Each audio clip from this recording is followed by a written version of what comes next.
우리가 오늘 빌립이 성령의 인도하심을 따라서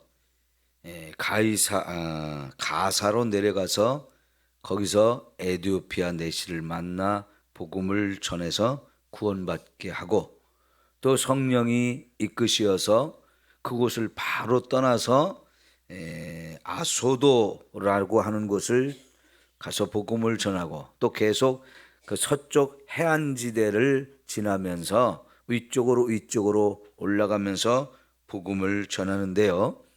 특별히 이제 아소도에서 가이사랴까지 가다 보면 요빠라고 하는 곳도 만나게 되고, 또 루따라고 하는 곳도 나오는데요. 이 부분은 조금 더 이제 말씀이 9장에 가면 이런 이야기들이 나오게, 이런 도시에서 베드로가 복음을 전한 이야기가 나오고, 조금 더 가면 이제 가이사랴에서 바울이 이 빌립의 집에 가서 머물다가 또 이렇게 사역하는 부분들이 나오게 됩니다. 자, 그러니까요, 빌립이라고 하는 사람은 성령에 충만해서 성령이 인도하시는 대로 순종하면서 어디든지 가고 누구에게든지 가서 복음을 전하는 모습을 볼 수 있습니다. 자, 여러분, 성령 충만하다고 하는 것은 다른 말로 하면 성령이 인도하시는 대로 전적으로 순종하는 삶을 말합니다. 우리가 성령 충만을 자꾸 기도하는데, 성령의 충만한 은혜를 부어주시기도 하시지만, 또 저와 여러분은 거기에 따라서 전적으로 성령이 뭐라고 말씀하시든지 순종하는 사람이 되어야 합니다. 그래야 성령 충만함을 계속 유지할 수 있고, 성령이 나를 떠나지 않고 성령께서 저와 여러분을 마음껏 사용해서 하나님이 기뻐하시는 일을 이루어가는 그런 삶이 되어지는 겁니다. 성령 충만하다는 것은 성령에 전적으로 순종하는 거다. 이걸 꼭 명심하시기를 바랍니다. 26절에 주의 사자가 빌립에게 말하여 이르되 일어나서 남쪽으로 향하여 예루살렘에서 가사로 내려가는 길까지 가라. 여러분, 성령, 주의 사자라고 표현된 이 부분, 이제 뒤쪽으로 가면 성령이라고 표현이 되거든요. 29절에도 그렇게 말씀을 하시고요. 또 39절에도 주의 영이라고 말씀을 합니다. 그래서 주의 사자는 성령이라고 보시면 되겠는데, 성령께서 빌립에게 지금 어디서 말씀하시나요? 사마리아 성에서 막 열심히 복음을 전하고 있고, 그 사마리아에 많은 부흥이 일어나고 있는데, 갑자기 성령님께서 일어나라, 그리고 예루살렘부터 저 멀리 가사로 내려가는 그 길로 내려가라, 이렇게 명령을 하신 거예요. 자, 여러분, 이게 쉬운 명령이 아니었다 하는 겁니다. 우선 빌립은 사마리아에서 지금 열심히 복음을 전하고 있고, 거기서 정말 복음을 전할 때마다 많은 영혼이 예수님을 믿고 구원받고 있어요. 그리고 복음도 전하고 또 구원받은 사람들을 또 돌보고, 이 일이 보통 일이 아니죠. 너무너무 중요한 일이고, 그 길이 지금 활짝 열리고 있어요. 우리가 전도할 때 원리 중에 하나가 뭐냐면 열리는 대로 가라는 거예요. 열리는 대로. 여러분, 복음을 전하다 보면 문이 열리는 데도 있고 안 열리는 데도 있어요. 그러면 어디로 가야 되겠어요? 열리는 대로 당연히 가야죠. 물이 흐르는 곳을 보면 물은 자꾸만 낮은 곳을 향해서 가요. 그죠? 낮은 곳에 있으면 물은 바로 그쪽으로 싹 밀려가요. 그런 것처럼 이 복음을 전할 때도 그런 원리를 따라서 문이 열리는 대로 계속 가다 보면 또 열리고 또 열리고 이렇게 되어질 줄 믿습니다. 오늘 우리 서우순 집사님이 안 오셨는데 여러분, 주일날 서우순 집사님이 많은 분을 모시고 왔어요. 깜짝 놀랐어요. 서우순 집사님이 내가 이런 사람 데리고 옵니다, 온다고 약속했습니다, 이런 얘기도 안 했었거든요. 그런데 주일날 보니까요, 많은 분을 모시고 오셨어요. 생각지도 안 했는데. 야, 여러분, 서우순 집사님이 정말 예수 믿기 어려우신 분이었어요. 마음을 딱 갖고 있었어요. 복음에 대해서. 내 손에 장을 찢을지언정 안 나간다 그랬었는데 어느 날 갑자기 나간다고 결정을 하시고 나오시고 이제 신앙생활한 지 몇 년 안 됐잖아요. 그런데 이번에는 그렇게 여러 분을 모시고 나오셨어요. 야, 이게 열리는 대로 가는 거예요. 예? 하나님이 열어주실 때 확 열려져. 야, 여러분에게도 그런 은혜가 있기를 축원합니다. 예? 여러분이 자꾸 문을 두드리고 여기저기 찾아다니면서 복음을 전하는데 어느 순간 문이 열리는 곳이 딱 있어요. 그래서 그 사람들이 와서 구원받고 그 사람들이 하나님의 귀한 일꾼이 되어지는 거 너무나 감사하잖아요. 그러니까 지금요, 지금 사마리아는 문이 활짝 열렸어요. 문이 활짝 열려가지고 지금 빌립이 신나서 열심히 복음도 전하고 또 구원받은 사람들 잘 돌보면서 교회를 세워가고 있단 말이죠. 그런데 여러분, 갑자기 성령님께서 일어나라, 그리고 저 멀리 남쪽으로 가서 애굽으로 내려가는 길이에요. 이게 애굽으로 내려가는 길, 거기 가사라고 하는 곳에 가서 복음을 이제 전하게 하시는데요. 지난번에도 말씀드렸지만 여기 가사가 지금 이스라엘과 가자 지구에 있는 하마스와 지금 전쟁이 진행 중이기 때문에 여러분이 뉴스를 틀면 그 뉴스가 제일 궁금할 거예요. 그러면서 지도가 자꾸 나오죠. 그런 걸 잘 살펴보십시오. 그러니까 지금도 그 가자 지구에 이스라엘 사람들이, 가자 지구가 이렇게 길게 해안선에 이렇게 있는데 서쪽 해안에 이렇게 있는데요, 북쪽 위쪽 가자 지구의 위쪽에 가자라고 하는 시티가 있고 거기에 100만 명 이상이 모여 사는데 이스라엘에서 빨리 남쪽으로 피난 가라고 그랬죠. 폭격을 할 테니까, 지상군도 투입할 거니까 남쪽으로 피난 가라고 그랬죠. 그리고 그 남쪽으로 갔을 때 이제 여기서 정말 피난 가고 싶은 사람들은 어디를 가냐면 남쪽의 국격의 라파라고 하는 곳이 바로 이집트로 가는 문이에요. 그러니까 가자지구 남쪽은 이집트입니다. 옛날에는 거기까지 이스라엘이 다 점령했다가 6일 만에 다 점령을 했다가 거기를 이집트에 돌려줬어요.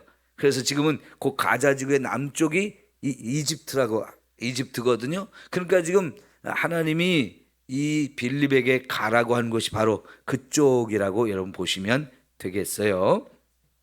자, 그런데 이 당시에 성령님이 빌립에게 가라고 말씀하실 때 그 당시에는 이쪽에 사람이 거의 안 사는 지역이었단 말이죠. 거기 표현됐잖아요. 26절의 마지막, 그 길은 광야라. 그 길은 광야라는 거예요. 저와 여러분은 광야가 어떤 곳인지 감이 안 잡히실 거예요. 저도 처음으로 성지순례 가서 보니까요, 광야라고 하는 것이 어떤 곳인지 그냥 보니까 딱 알겠는데요, 예루살렘에서 여리고로 내려가는 그 길이 광야길이에요. 예루살렘과 여리고 그 사이에는, 그 예루살렘에 가까운 좀 쪽에는 마을들이 있지만 거기를 조금 더 나가면 마을이 거의 없어요. 그냥 광야라고 하는데, 여러분, 산이에요, 산. 산인데 나무가 하나도 없는 산. 상상이 가요? 여기저기 듬성듬성 풀이라든가 작은 잡목이 조금씩 조금씩 나 있죠. 우리나라 땅은요, 어디든지 그냥 두면 풀이 막 왕성하게 막 굉장히 우거지잖아요. 그런데 거기는 풀도 없어요. 그런 길이 끝없이 광야가 펼쳐져 있는 곳이거든요. 그러니까 사람이 거기 살지 않습니다. 어쩌다 유목민들이 그런 곳에 임시로 살다가 또 다른 데로 가거나 그럴 수 있지, 평소에는 거의 사람이 살지 않는 곳입니다. 그런데 왜 하나님은 그런 곳에 가라고 했을까요? 그런데 이런 명령을 할 때 빌립 입장에서 이거 순종하기가 쉽냐 하는 거예요. 여러분, 그러나 성령 충만한 사람, 하나님의 진짜 일꾼이 되는 사람은 어디든지 주님이 가라고 하시면 가는 겁니다. 제가 그래서 오늘 새벽에 첫 번째 찬송으로 푸른 바다 나서니모 이 찬송을 불렀어요. 그런데 교회마다 좀 목사님의 성향에 따라서 이 찬송을 안 부르는 교회도 있고 부르는 교회도 있어요. 안 부르는 분은 왜 그럴까요? 어디든지 가오리다 이거를 순종하는 게 쉽지 않다는 얘기예요. 소돔 같은 거리에도 아골골짝 빈들에도 복음 들고 가오리다. 여러분, 소돔은 진짜 죄악의 도성이죠. 곧 멸망할 그런 죄악의 도성이에요. 근데 거기에 룻처럼 살려고 가는 게 아니고 복음을 전하러 가는 거죠. 물론 복음을 거기 가서 전하려면 거기 가서 살면서 전하면 제일 좋은 거죠. 근데 어쨌든 그곳에 가서 산다 할지라도 복음을 전하는 자로 살면 그 소돔 같은 거리도 변화시킬 수 있죠.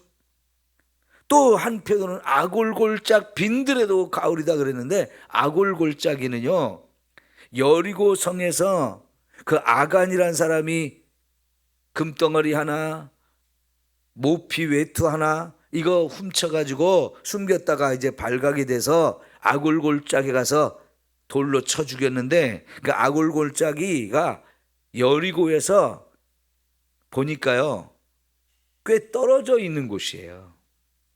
상당히 거리가 떨어져 있는데, 그 여리고라고 하는 것이 옛날부터 그 광야 아주 그런 곳에 세워진 도시이지만 그 주변에 종려나무나 이런 거, 야자 이런 걸 잘 심어가지고 농사가 잘 되던 곳이에요. 모래밭에 아주 농사가 잘 돼요.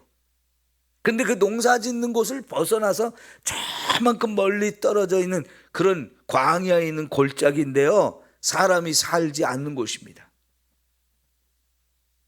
여러분, 그런 곳에도 가라고 하면 가겠다고 하는 이 믿음의 고백이 저와 여러분의 고백이 되어야 합니다.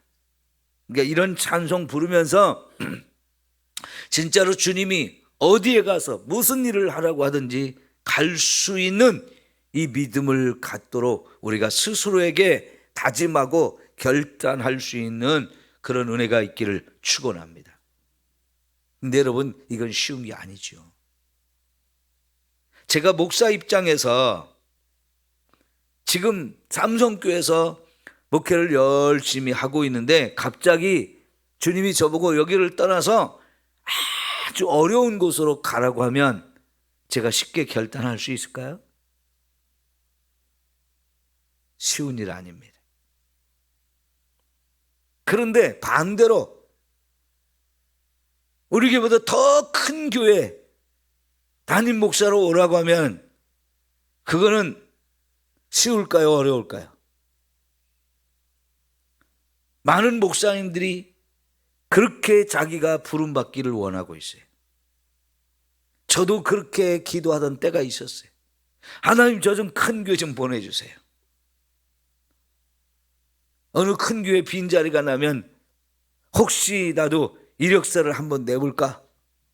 이런 생각을 해보던 적이 있었어요. 여러분, 제가 가고 싶다고 갇힐까요? 제가 부교육자 생활을 15년을 하면서 부교육자 생활을 하는 동안에 담임 목사님이 바뀌는 것을 3번을 경험을 했어요. 제가 섬기던 목사님이 다른 데로 떠나가고 그 다음에 새로운 목사님을 모시는 일을 3번 경험을 했는데, 가만히 보니까요, 담임 목사 결정하는 것은 전적으로 하나님이 하시더라고요. 전적으로 하나님이 하신다는 것을 제가 3번을 통해서 철저하게 경험을 했어요. 또 제 자신이 40이 되어서 담임 목회를 처음 시작을 하면서, 남들보다 한참 늦게 시작했죠, 담임 목회를. 근데 저도 역시 가만히 보니까 하나님의 인도하심으로 되는 거지요. 내가 어디 가고 싶다, 어디 좋은 자리 있다, 거기 가고 싶다 해서 되는 게 아니더라고요.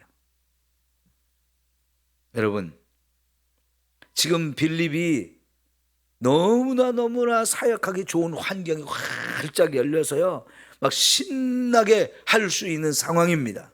근데 하나님은요, 갑자기 거기를 떠나서 말도 안 되는 곳으로 가라는 거예요. 그런데 빌립은 거기에 대해서요, 27절에 일어나 갔다는 거예요. 일어나 갔다는 거예요. 여러분, 주님의 말씀에 전적으로 순종할 수 있는 저와 여러분이 되기를 축원합니다.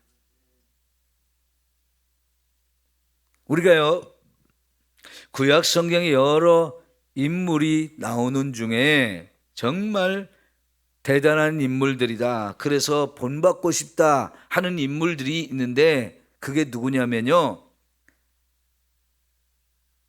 갈렙이에요. 갈렙이 이 가나안 땅에 다 정복을 하고 다 땅을 나누어 줬을 때 갈렙이 뭐라고 그랬냐면, 여호수아한테 가서 저 헤브론을 나한테 주십시오 그랬어요. 헤브론은 굉장히 이스라엘 도시 중에서도 오래된 도시고 유명한 도시이고 큰 도시입니다. 여기가 아브람도 살았던 곳이고요, 거기 사라나 리브가나 이런 믿음의 조상들의, 아브람, 이삭 이런 사람들의 무덤이 있는 곳이에요. 그들이 거기 살다 거기 묻혔어요. 그런데요, 갈렙이 그쪽을 달라고 할 때는 그 성에 거인들이 살았어요. 거인들이.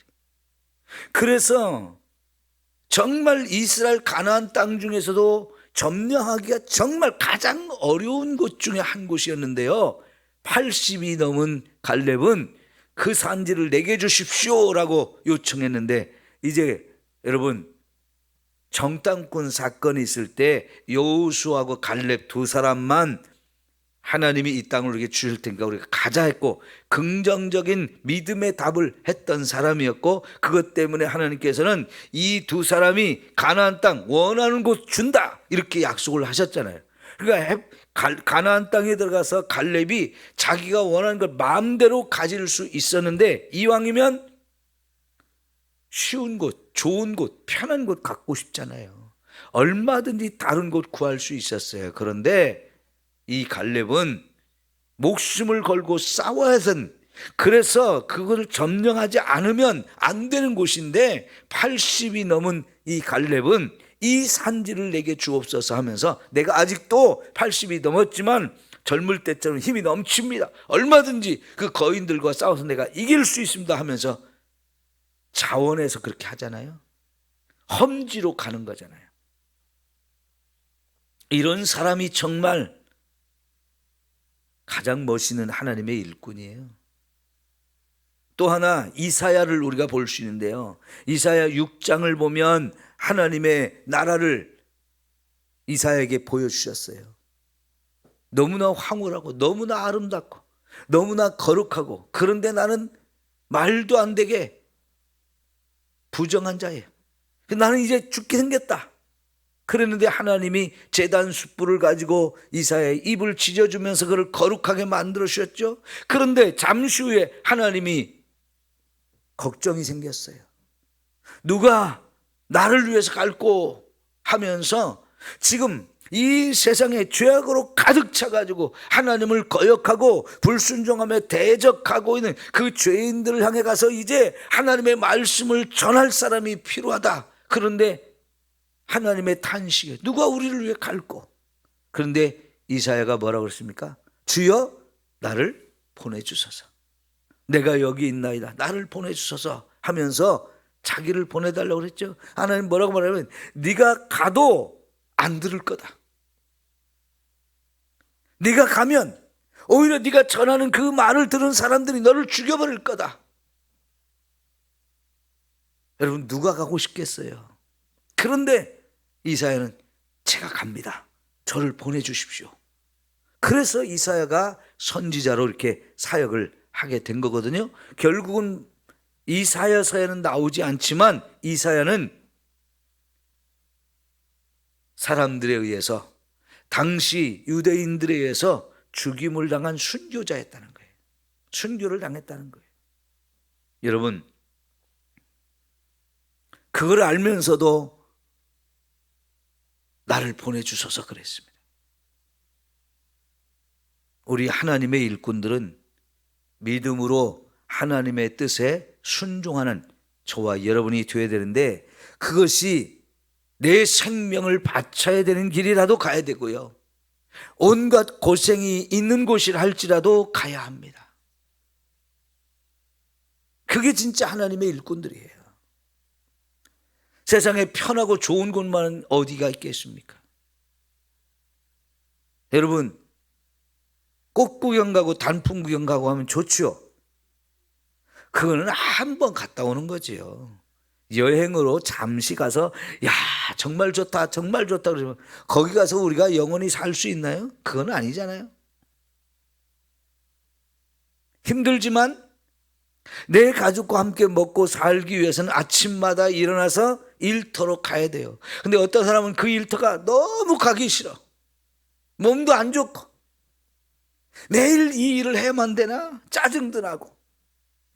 그렇지만 그거 다 견디면서 우리가 살잖아요. 그런데 하나님의 나라를 위해서, 주님을 위해서 우리가 무엇인들 못하겠습니까?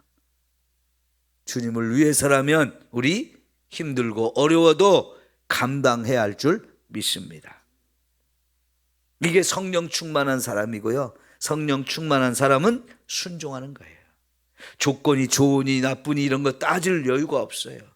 우리는 늘 계산을 합니다. 이렇게 하면 손해나는데, 이렇게 하면 어려운데, 이렇게 하면 참 힘든데, 그러면 하기 싫은 마음이 생기지만 주님을 위한 것이라면 그걸 다 극복하고 그걸 넘어서서 주님을 위해서 얼마든지 저와 여러분이 쓰임받는 사람이 되어야 합니다. 자, 빌립이 순종하고 갔더니요, 하나님께서는 만나야 될 사람을 만나게 해주셨어요. 에디오피아 내시인데 간다게라고 하는 에디오피아 이 여왕의 국고를 맡아서 재정을 담당하는 이런 사람이 예루살렘에 예배하러 왔다가 간단 말이에요. 그럼 에디오피아는 아프리카에 흑인들이 사는 지역이에요. 근데 그 흑인들 중에서 이 사람이 거기 그 나라에서 내시지만 그 나라의 국고를 맡아서 귀하게 쓰임받고 있단 말이죠. 여러분 다니엘과 같은 사람인 거죠. 다니엘은 바벨론의 포로로 끌려갔지만 거기서 국무총리가 돼서 나라를 다스리는 아주 귀한 일꾼으로 쓰임받는 것처럼 나중에 보면 페르시아 제국이 돼가지고 바벨론 망하고 페르시아 제국이 됐을 때 수룹바벨이나 느헤미야나 에스라 이런 사람들이요 다 그 페르시아 제국의 고위직 관리들이었어요. 그런데 그거 버리고 고생하는 길로 가요. 여러분, 지금 에디오피아 이 사람은 유대인이었던 것 같아요. 유대인이었는데 거기 가서 그렇게 귀하게 쓰임받고 있단 말이죠. 왜냐하면 명절이 되어서 예루살렘에 예배를 드리러 왔는데 그는 개인적으로 이사야서 성경을 갖고 있었어요. 아마 그가 갖고 있는 성경이 이사야서만은 아니었을 거예요. 그런데 여러분, 지금은 우리가 성경책 갖는 게 뭐 몇만 원이면 사잖아요. 그래서 집에도 몇 권씩 있지만 여러분, 이 당시의 성경은요 엄청 비쌌습니다. 보통 비싼 게 아니에요. 몇백만 원, 요즘으로 우리가 계산한다면 몇백만 원을 주고도 못 사는, 왜? 많지 않으니까. 그거 하나 살려면 너무 귀해서요 엄청나게 비싸니까 이게 쉽지 않은데, 물론 나라의 국고를 맡은 사람이니까 개인적으로도 부자는 부자겠죠. 그렇지만 그 많은 돈을 들여서 그런 성경을 개인적으로 가지려면 믿음이 없이는 안 되는 거예요. 근데 이런 사람이 지금 예루살렘에 예배를 드리러 왔다가 마치고 지금 에디오피아로 가는 길이었는데 하나님이 빌립을 그 사람한테 보내고 만나게 하셨어요. 근데 마침 만났을 때 이 사람은 마차를 타고 가는데 이사야서 성경을 펴서 소리내어서 읽고 있었단 말이죠. 여러분, 이왕이면 성경을 여러분 집에서 읽을 때 소리내서 읽으세요. 저도 요새는 집에서 성경을 읽을 때 자꾸 소리내서 읽습니다. 그게 저와 여러분이 훨씬 은혜가 돼요. 집중도 잘 되고 졸음도 쫓고, 그 다음에요 사람이 눈으로 보고 입으로 말하고 자기 귀로 듣거든요. 그러면 기억이 훨씬 더 높아져요. 그냥 눈으로 읽으면 읽고 난 다음에 20%도 기억이 안 나거든요. 금방 다 잊어버려요. 그런데 입으로 말하잖아요. 그럼 귀로도 들려요. 그러면 그 기억되는 퍼센트가 훨씬 높아져요. 그게 유대인들이 성경을 읽는 방법 중에 하나인데 저와 여러분도 그렇게 하는 게 훨씬 좋습니다. 그러니까 마차 옆에서 따라가는데 빌립이 성경 읽는 소리가 들려요. 근데 마침 성경 이사야 중에서도 53장 이 말씀은 예수님의 고난에 대한 예언이잖아요. 근데 이 사람이 이거를 읽어도 알지 못해요. 그죠? 읽어도 알지 못하는, 왜냐하면 예언인데 메시아에 대한 예언, 그것도 고난받는 메시아에 대한 예언인데요, 유대인들이 대부분 이 말씀을 이해를 못했어요. 깨닫지를 못했어요. 그러니까 이 빌립, 이 사람도 이게 선지자 자신을 얘기하는 건지 또 다른 사람을 얘기하는 건지 모르겠다. 그 얘기는요, 이 사람 겸손한 거예요. 유대인들 치고 성경을 모른다고 말하면 이거는 부끄러운 거예요. 평생을 성경을 엄청 읽고 그걸 엄청 공부하고 그러면서 살아온 사람들인데 성경을 모른다고, 이 말씀 모르겠다고 말하는 거 진짜 부끄러움을 느끼기 때문에 안 하는데요, 이 사람 겸손하기 때문에 이게 누구 얘기인지 모르겠다, 알려주는 사람이 없어서 내가 모르겠다 그랬어요. 그래서 빌립이 이거를 가르쳐 주죠. 왜요? 빌립은 이 말씀을 깨달은 사람이란 말이에요. 왜? 이 말씀이 예수님에 관한 얘기고 그 예수님이 십자가에서 다 경험한 그 얘기거든요. 그러니까 정확하게 이 이사야 53장만이 아니고 구약 성경의 다양한 곳에 있는 예수님에 대한 예언을 쫙 설명하면서 예수님이 메시아라는 거, 그 예수님을 믿으면 우리가 구원을 받아 천국에 갈 수 있다는 얘기까지 쫙 풀어서 설명을 해주는 거잖아요. 그래가지고 결국은 이 내시가 나도 그럼 예수 믿겠다고, 그래서 이제 지나가다가 마침 물을 있는 곳을 만나는데, 여러분 이것도 하나님의 성령의 역사인 줄 믿습니다. 아까 말씀드린 대로 광야거든요. 물을 찾기가 어려운 곳이에요. 그런데 마침 이 사람이 세례 받고 싶을 때에 물이 있는 걸 발견했는데 이거는 성령께서 그렇게 하신 것 같아요. 그래서 물이 있는 곳을 발견해 가지고 세례 받았으면 좋겠다. 그래서 물에 내려갔는데 그 물이 얼만큼 있는 깊이가 있고 얼만큼 많은 양인지는 모르겠지만 두 사람이 물에 내려가서 거기서 세례를 받았어요. 그래서 여러분 37절에 보면 없음이라고 써 있죠. 37절에는 없음이라고 써 있는데 왜 이렇게 써 있을까요?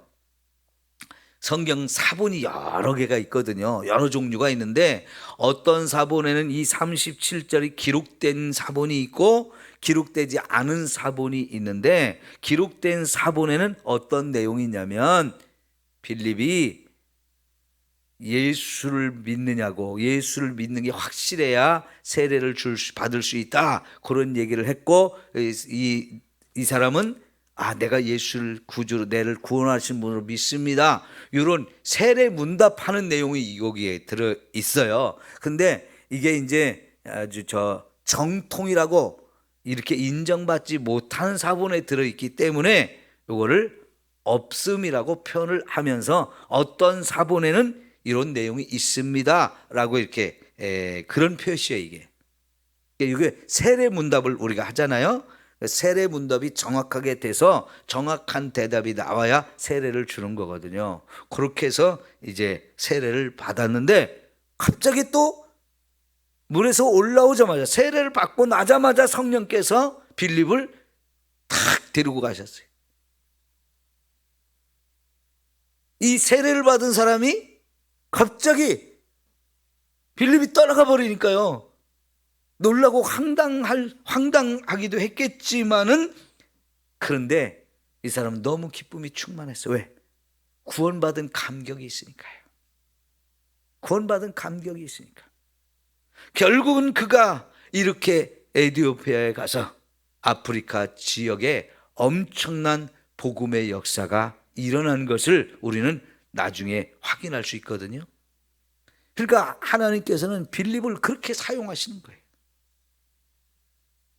여러분, 어쩌면 빌립의 개인적인 마음으로는 이 에티오피아에서 온 사람 따라서 그냥 마차 타고 에티오피아까지 갈 수도 있었잖아요. 그러면 어떨까요? 엄청난 대접을 받고 살았을 수도 있어요. 근데 여러분, 우리는 세상 부귀영화를 따라 사는 사람이 아니고 주님의 뜻을 따라 사는 사람이어야 되는 거죠. 그래서 성령이 그냥 바로 이끌어 가니까요, 다른 곳으로 또 복음을 전하러 가고, 거기서 또 이렇게 복음을 전함으로 나중에 베드로나 사도 바울의 사역에 기초를 준비해 놓는 이런 사람이 되어지는 걸 볼 수 있어요. 여러분, 순종하며 무엇이든지 주님 뜻에 따라 삽시다. 기도합니다.